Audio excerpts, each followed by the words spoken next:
Good morning. I am Murdock with Murdock Sports, and I'm here to give you my Sunday's picks.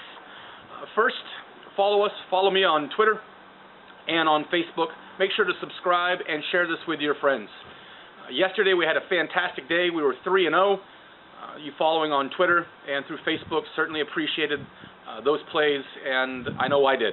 So we're looking to put that right into today's action. So with no more time being wasted, let's get into those games. The first game that we're going to talk about today is Baltimore on the road at Houston. Baltimore is laying 6.5 points in this game. Houston is starting Casey Keenum. That's my man from Houston. He could throw a football once upon a time. He was on a practice squad and doing stocking shelves at some grocery store just a week ago. Maybe not really, but the fact is that he was just signed just last week from a practice squad. He's starting today. Baltimore's defense is not the old Baltimore defense, but they have been playing very well. Baltimore is tied with Pittsburgh for that wild card. Baltimore does have 25 sacks in their last 5 games. Going against Casey today, they should have their way with that. It's definitely a big feast for them. So look for that excitement to roll up. That's a 6.5 points that I'll lay all day long, even though it's in Houston. The next game that I have today that I like is Detroit at Chicago.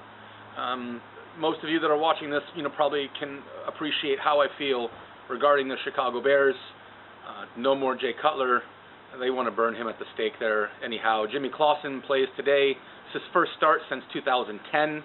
Half the team's already on the plane ready to go on vacation, and the other half are already on the vacation. So look for this to get ugly pretty quick. Golden Tate, Calvin Johnson, Bell, Stafford's going to get right again today. He had an anomaly last week and didn't have as big games that he had in the last couple. But today it's going to be a bloodbath. It'll be a big number pretty quick. Lay the 9.5. Feel comfortable about that, and I'll find you at the window for that game. The third game that we're going to talk about is Green Bay at Tampa.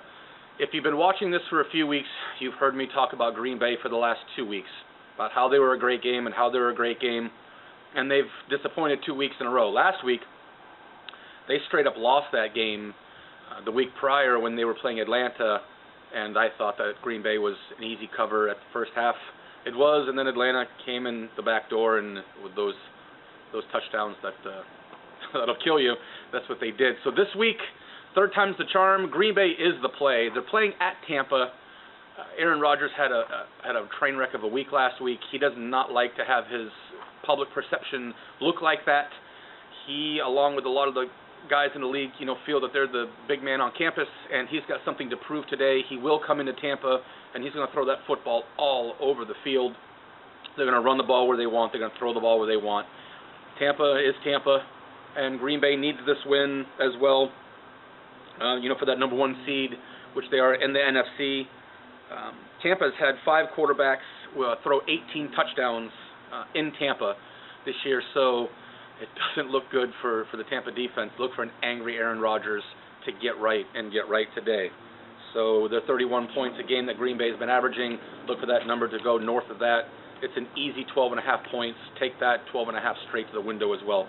And last but not least, we have the Giants going on the road to St. Louis. Maverick in St. Louis, you know who you are.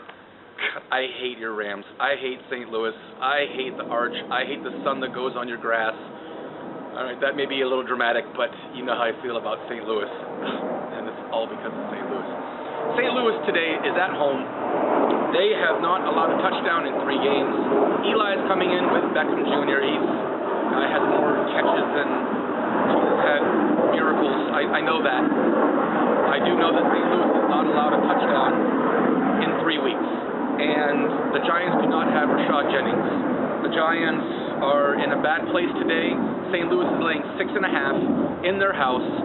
The Giants, I think, are going to pack that in as well. Eli throws 2 interceptions anyway, forcing the ball all over the place, and St. Louis has that defense that suffocates, and the Rams cover that 6.5. Enjoy that, Maverick. That's my gift to you.